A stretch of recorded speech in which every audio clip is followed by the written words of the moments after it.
Welcome back to Metaverse. So for today's video, we will talk about the top 10 cryptocurrency to invest in for 2022. Are you ready? Let's get started. So I'm sure you'll soon see dozens of new authors all offering their opinions on the best 10 cryptocurrencies to buy in 2022.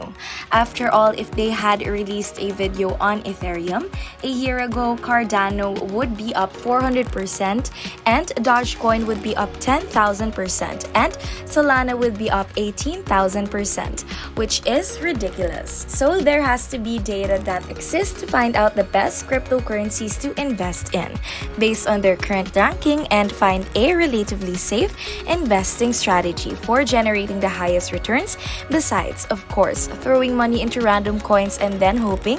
Elon Musk tweets about them. 3 Reddit users have recently and separately posted their full analysis cumulatively, dating back to 2013, identifying the biggest gainers and losers across 2,000 different cryptocurrencies to find a way to index the entire market that gives you the best chance at making money. And honestly, this information is so good that we have to talk about what they found.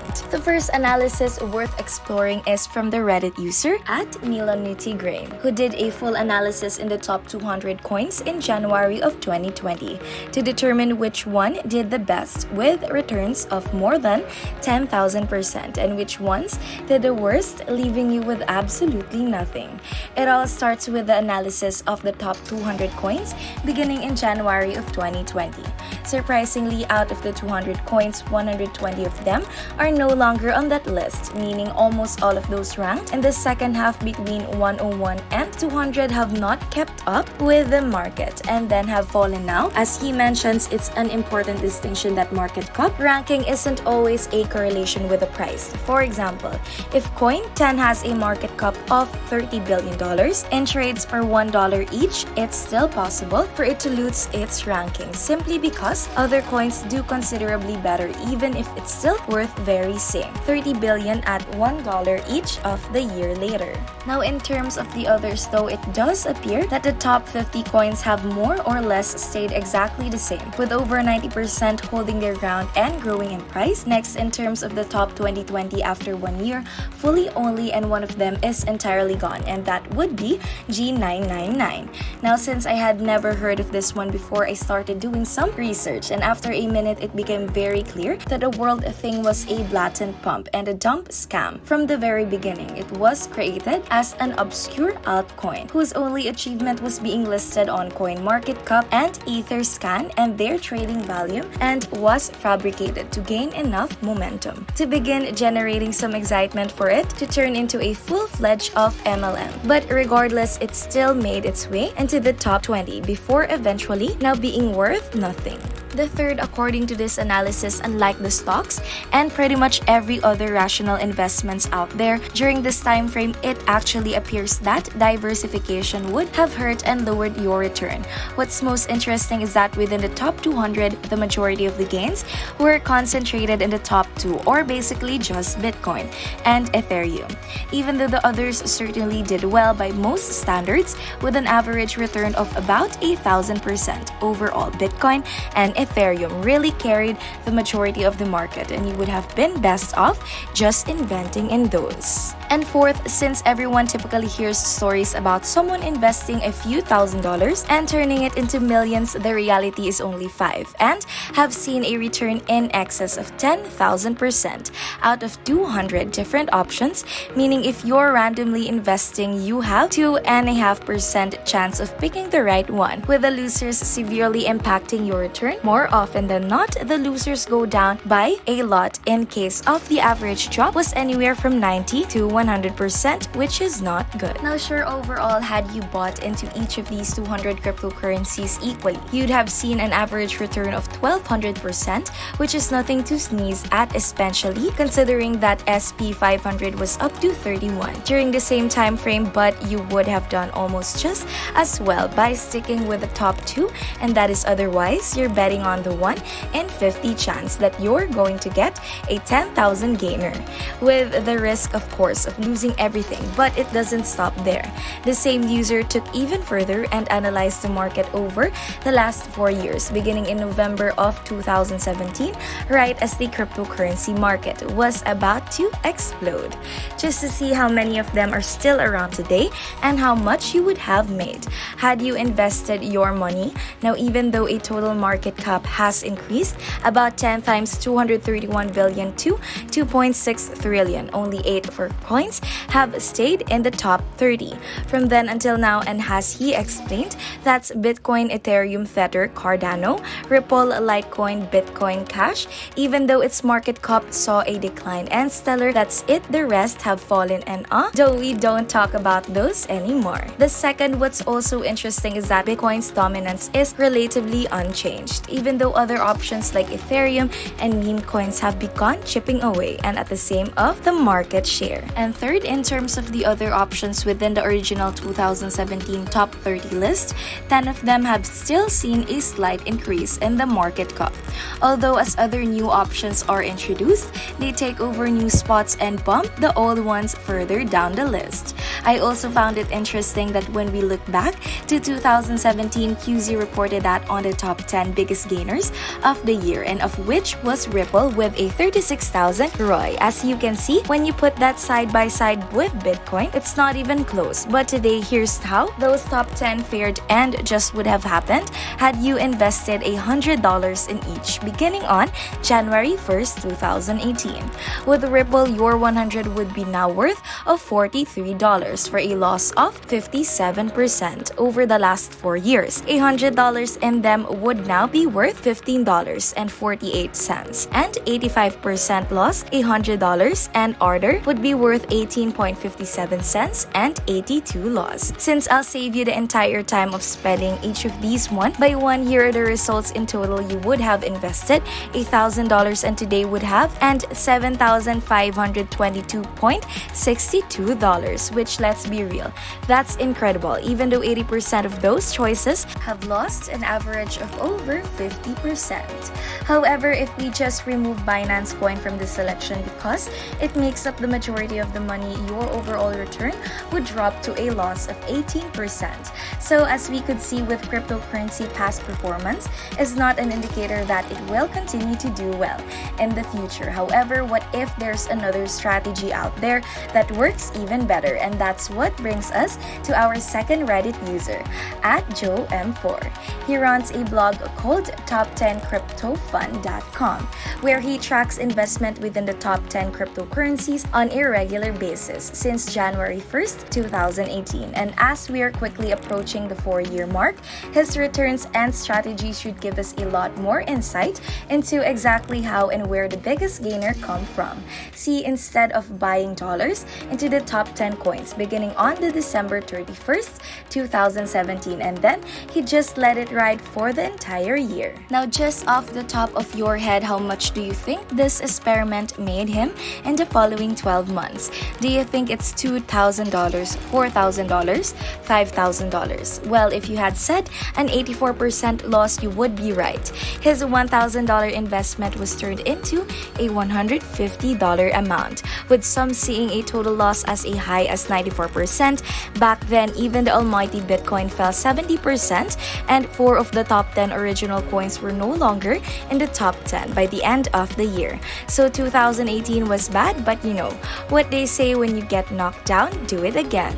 And on January 1st, 2019, he repeated the experiment again by buying another $100 each into the top 10 coins. However, this time there was a bit of difference. Cardano was replaced with EOS, IOTA was replaced with the Tether, Dash was replaced with Tron, and NEM was replaced with Bitcoin. So how did that do well in 12 months? During a time where there is SP 500 was 29%, the cryptocurrency portfolio was up to 1.74%.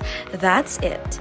However, here's not stopping that easily, and you guessed it, he repeated the process again in 2020. Even though there were a few new coins being added to the list, for the most part, they were exactly the same, and with the exception of 5 losing value, including Ripple, which got really hit hard. hard when the SEC got their hands on it, and the ones that did well did really well, and that's what led to an overall return of 139% throughout the entire year. It was at this point throughout the last 3 years that his return was beginning to catch back up to the SP 500, and now in 2021, everything appears unstoppable. Again, on January 1st, 2021, he invested $100 each into the top 10 coins. Now, with the introduction of Link, Binance Coin, Cardano, and Polkadot, and what's amazing is that literally all about them are positive for the year, with a total return of nearly $5,000. Not to mention, if we now combine all 5 years together, holding them equally the entire time, we could see that all of them are now up a significant amount, with even the previous 2018 portfolio going from 85% loss to a 72% gain. When you put this together, he mentioned that this average is a 514% return compared to the SP 500's return of 56 during the same time frame.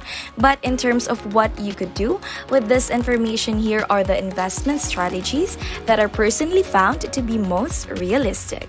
Enter the Market Sentiment blog. His analysis is unparalleled. He's previously analyzed the best time to buy an IPO, whether or not Wall Street bets could beat the market, if you should follow Congress's stock picks, and which stock prediction wind up doing the best. But this time he analyzed cryptocurrencies to find the best way to beat the market without winding up with the next Squid Game and losing everything.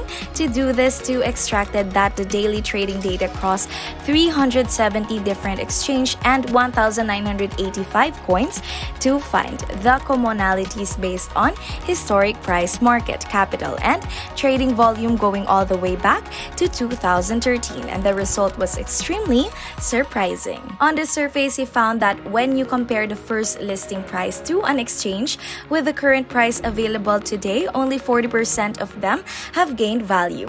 That's it. So right off the bat, if you blindly buy into everything that could available, expect about 60% of them to lose value or break even at the very best. However, even though only 40% of cryptocurrencies actually go up in value as sure, and you've noticed that once that go up, do really well, and an average gain across the winners was 3,048%. Now, even though that sounds like a ton, what's even more interesting is how much that is driven by a few outliers that just skyrocket to the moon. Because if you remove the top 1% of cryptocurrencies from that gain, your return drops to 641%. And if you remove the top 5%, your overall return would be similar to investing in the SP 500. That means even though 40 of cryptocurrencies go up in value, only 2% of those actually earn enough to push your return up higher. And then the stock market long term, and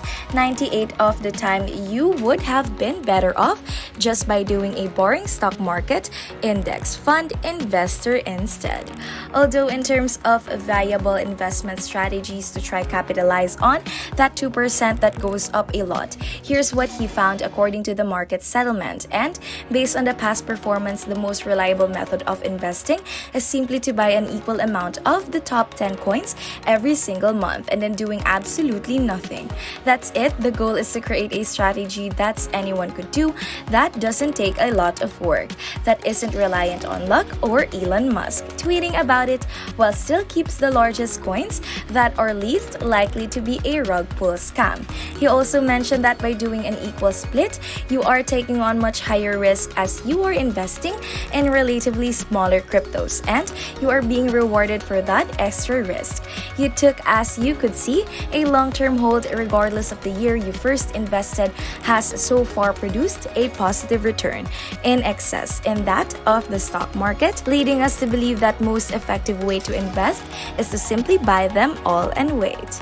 In this case, that would include Bitcoin, Ethereum, Binance, Tether, Solana, Cardano, XRP, Polkadot, USDC, and Dogecoin. And if we exclude the stable coins, that would also include Avalanche and Shiba Inu.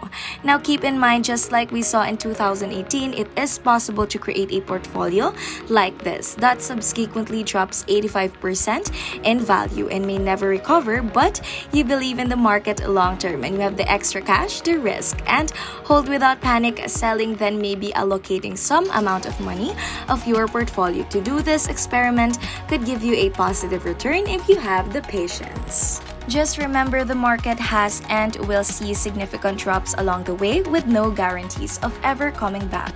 So just don't go and YOLO everything and you have into the top 10 coins without the expectation of trying to buy a mega yacht the next year. But in terms of the most sound investment strategy that I have seen, this one at least seems the most reasonable. However, one thing to consider is that throughout the top 10 historically, the biggest returns have mostly come from both Bitcoin and Ethereum, which throughout the last 4 years would have given you 548% and 1,421% return respectively by just investing $100 a week consistently. Of course, those who want to dip their feet in cryptocurrencies for the first time, this statistically is probably the safest approach. But the more you begin to wander from the top 5, as every study is known as, the bigger the risk and the bigger the reward. That's why we believe that the top 10 cryptocurrencies to buy in 2022 will probably be the top 10 cryptocurrencies by market cap today. Sure, they might not be the ones that you see a 20,000% return, but they tend to be the most stable and they have the highest likelihood in giving you a positive return if you hold long term. So what are your thoughts about this topic? Do you think this video is useful? Please let me know by leaving a comment down below and don't forget to subscribe. Thank you for watching.